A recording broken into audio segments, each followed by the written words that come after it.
Electricity was in the air on day one of AO 2025, and didn't some of the players start to feel it as well? A couple of close calls, including our spotlight match for day one, Casper Ruud escaping from the jaws of defeat in a 5-setter. Mark Hlawaty, Simon Ray are joining Bree, Stewart and I on the panel today. And Mark, it was a close one for Casper. Yeah, it was a good hit out, actually. It's good for Casper to get through a match like that. It's never easy, the first slam. You know, he hasn't played as much in the lead-up events coming into the Open, and to have a scare, but also know that you can get through that. And he played some quality tennis at the back end of the match when it really, really counted. His movement was great. He served, I haven't seen the official numbers, I'll get that from the Oracle over here, yes. But for me, his serve kind of stood out. He had a really good play with a sliding serve out wide on the juice court, and he used that all match long, and and you can see the quality of he's seated high, so you can see that quality really shone through the latter end of the match. It was a classic tug-of-war razor. 6-3, 1-6, 7-5, 2-6, 6-1 the scoreline.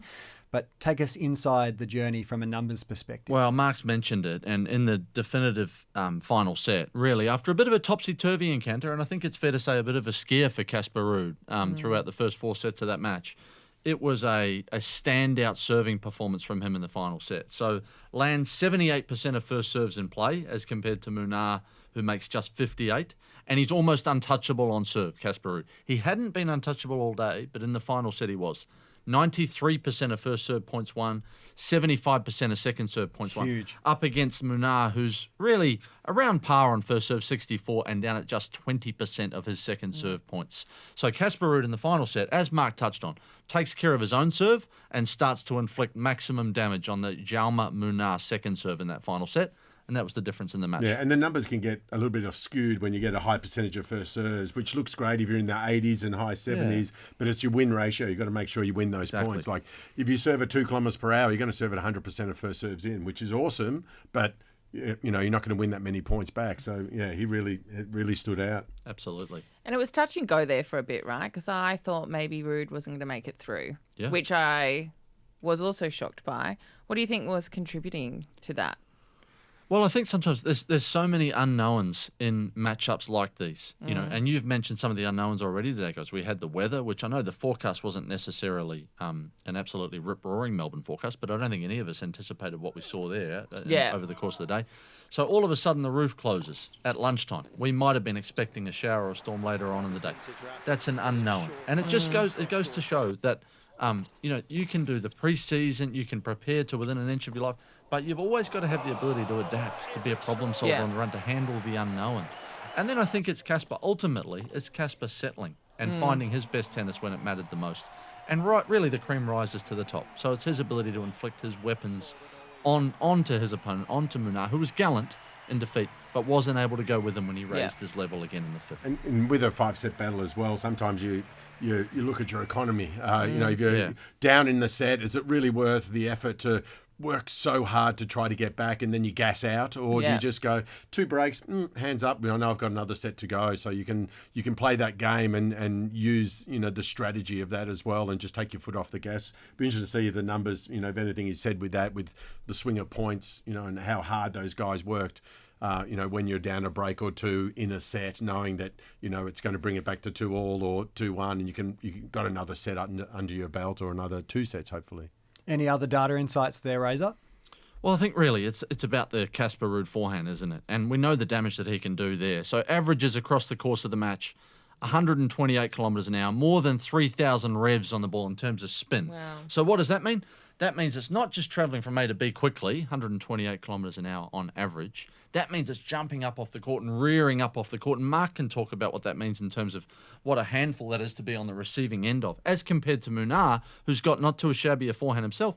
He's at 123 and 2,600, which would be about average. So 5 kilometres an hour and 300 or 400 revs on forehand. It's significant, particularly over 5 sets. Yeah, and it's a little scary talking about that being an average, and a little bit disappointing that you're at 120 kilometres per hour average on a forehand. Like, normally for club players, that's going into the next postcode. Yeah. So to be able to keep it inside the court, that's it's an amazing skill. Yeah. Does Casper have a shot that's going to set himself apart from the seeds above him. You know, he's got all bases covered. He moves unbelievably well. Great fighter, great competitor. Serves well. Is it big enough? Is his ground strokes? Is his forehand going to hit through, you know, Zverev and Djokovic? Is he going to be able to do enough damage, or is he just super sound? Well, I think that's a great question. And, you know, we've seen him be able to do some damage against those players when he gets his favoured clay conditions, if you like. And he does get reward for that forehand on the clay. And the hard court does present a different challenge to him. And you mentioned hit through. And I think that's what we're waiting to see. So that's the test that we're looking forward to over the next fortnight. Can he adapt? Not significantly, but marginally on the hard courts as compared to the clay courts, where he does get such natural reward for the type of forehand that and he also produces. He's able to break the sideline with his cross-court shots with the heavy spin. So the players are going to be outside the double sideline retrieving balls, which gives him more real estate to do other shots to the vacant areas of the court. With the hard court, it's a little bit more the players stay inside the single sideline. So the width of court is a little bit more narrow. So I think that's where, you know, Djokovic and Zverev can just defend and cover that court, and Medvedev can cover that court so well. So we're going to see what happens. Yep. Experience shines through for Casper Ruud, through in 5 sets. And there was another player today who you saw in Kei Nishikori who also did a similar thing. Well, they might be on track to meet in the 4th round. Yeah, and awesome to see that the finish for Nishikori. He's had such a tough road with injuries. You know, was he going to hang up his racket? He spent a couple of years off the court. He, you know, worked his way back into the lower levels, won a challenger, and just to see him perform at that level and win it, you know, there was a massive sigh of relief from him. And, you know, who knows what his mindset was when he, you know, all those surgeries, you know, is he going to continue to play or not? And to do the groundwork to get back to that level, it's, you know, it's an amazing effort. And, you know, he's got 2 days off, which I'm sure he's going to need it. He hasn't played a 5-set match for a long time. And, you know, he's a Grand Slam finalist. You know, he can play. Well, he'll have the winner of Chris O'Connell and Tommy Paul, so that could be a tough ask for Nishikori in the 2nd round. Bree, we're going to turn our attention now to day 2, and we've picked a couple of matches. I'm interested to know what the sentiment has been like around Naomi Osaka and Caroline Garcia, because on paper, they are 2 very popular players here in Melbourne coming up against each other in a first-round battle. Yeah, I think on social at least, I think a lot of people are torn about who to support in this one. I think they're pretty much, if you like Osaka, you like Garcia. But everyone also wants to see them played out. So there's a lot of anticipation about what will happen in that match tomorrow. And yeah, it'll be interesting to see how Osaka's going after she played in New Zealand as well. Yep, making the final there. So let's have a look at it from a data perspective if we can, or just the insights of Mark Hlawaty as well. Naomi Osaka, she's claimed the trophy a couple times here in Melbourne. Caroline Garcia is no slouch as well at this event. How do you see this one playing out tomorrow? Oh, as a parent, go Osaka. That's my data. No, it's great to see her back. Like, you know, as a, you know, it's hard to understand what the female athlete goes through once they've had a child, and to do the work to get back out on court. Like, you know, it's hard enough as it is without that, you know, and to throw that on top of it, and the love of your child, and to take time away because you've got to get the time on the court and in the gym, and you're not with your flesh and blood. That's a challenge in itself. So, you know, it's great to have her back. You know, she's a different cat to everyone else. You know, she's a different person. And, you know, unfortunately, reading the social stuff, you know, she's had a separation as well. So, you know, make life harder, you know, and Garcia can play. You know, she's she won't match her from the back of the court, but Garcia can come in, can volley, take the ball out of the air. So she'll have to do a lot of that, because she's definitely not going to beat her from the back of the court. The sentiment on social media is that they think Garcia will win. Oh, really? Yeah, Oof. is a bit of what I'm saying. Okay.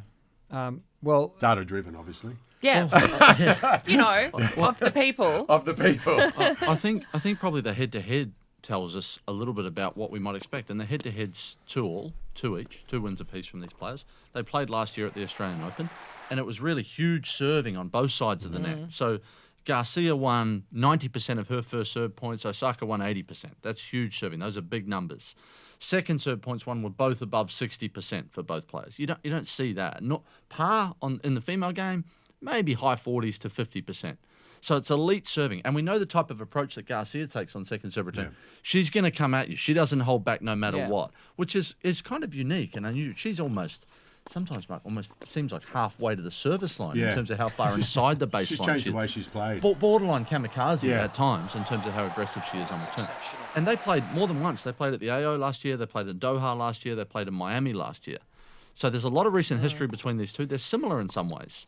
So, I really think it's closer to a 50-50 matchup than But is what some Osaka of... better now with a year under her belt? You'd Did have to get back think out so. of the court, so she Yeah. came back You'd have pretty to think so. fresh. So, Yeah. I like to think that she's, in a far better situation now, game-wise, physicality-wise as well, and also just understanding juggling motherhood and being out on the road And again. started her campaign really well in Auckland, albeit with the injury in the final there against Clara Towson. Yeah. So you'd have to think, I think that's an outstanding point, you'd have to think Garcia's better placed for this clash than she was at the same time 12 months ago. So what do you think? Who will win? Well, I think Mark makes a great point. I think if it were close, and it was close 12 months ago, we've seen both players have success against the other, even over the last 12 months. But I think it's a better version of Naomi Osaka in 2025 than what we may have seen in recent times. And Mark's outlined the why. So I probably give a slight edge to Osaka coming in. Yeah, cool. Yeah, and also with the new coaching teams, Fissett is on board. That's had some success, so he knows what's needed to get there. Moritoglu's. Yeah, Wim's moved across to Eager. That's right. Sorry, I got my coaches. Yeah, the pathways cross. So There's always a lot of movement in the coaching carousel. Yeah, you're only there for a short time, not a long Not a time. good time, Not a good time. necessarily. That's right. Always have your Plan B. Yes, Plan B, and your air ticket ready to go, valid, and a taxi waiting. But yeah, so a fresh voice, and a different way of looking at things. Maybe that's relaxed her a little bit, and obviously Patrick's had great success with Serena for so many slams, and the payoff may be she's made a final in Auckland, and maybe she's up for a good run here. Yeah. So that is coming up on Rod Laver Arena in the night session tomorrow on day 2. It starts though, in the afternoon session, that is, Jannik Sinner, the defending champion here, world number 1, up against Nicolas Jarry, which, on paper you might say it's going to be one-sided, but Mark, he's a threat too to the world number 1. About having Italian parents, all I see is Sinner right now. I don't care who's down the other end of the court, it's just him. It'll be great to see, like he had obviously last year being that defending champion, to see what he's going to bring to the table this year. He's had a lot more wins, a lot more expectations now. So, how does he handle that as a defending champion? He hasn't done that too many times at a Grand Slam. So, there'll be a lot of support from him in the stands, that's for sure. What does Jarry need to do to get under the skin or make a chink in the armour of Jannik? Well, I think Jarry's a threat. And it's not necessarily, I don't think by any means, the type of first-round draw that you'd be looking for, particularly when you come into the Australian Open without any kind of lead-up event. True. So, and the reason I say I think he's a threat, perhaps not to win, but I do believe this could be looking interesting at some point over the course of the match. Huge serve, huge forehand. Yeah. So ideally, you probably want, as Mark described earlier on in the podcast, a little bit of rhythm, a little bit of time on court, and build into the contest. And this guy, he's going to deny you all of those things. He will not allow you any rhythm on his service game, and he will come after you on his return game with his forehand, with his aggression on return.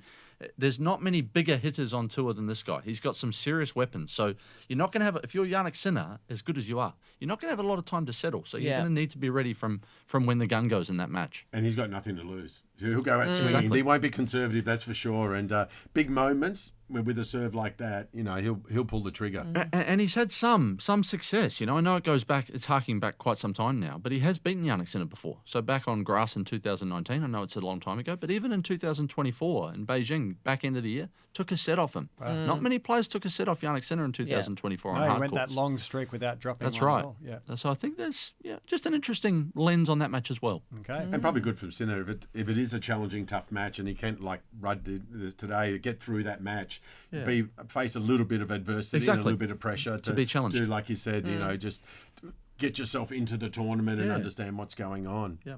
Just a taste of what awaits on day 2 of the Australian Open as the first round continues. Mark, Razor, thanks for joining us today. Thanks for having us. Awesome. Bree, you'll be back with me most days throughout the duration of the when tournament. I can. To listen to this... If there's no issues. No, smooth sailing. It'll be sunshine. All the matches run Rainbows. Exactly. It'll be awesome. Always smooth. Hope you've enjoyed this first episode of the Tennis Spotlight. If you'd like to listen to the full episode of the Tennis for Day 1, just search The Tennis wherever you get your podcasts and you can listen to the full episode. Otherwise, we'll see you tomorrow.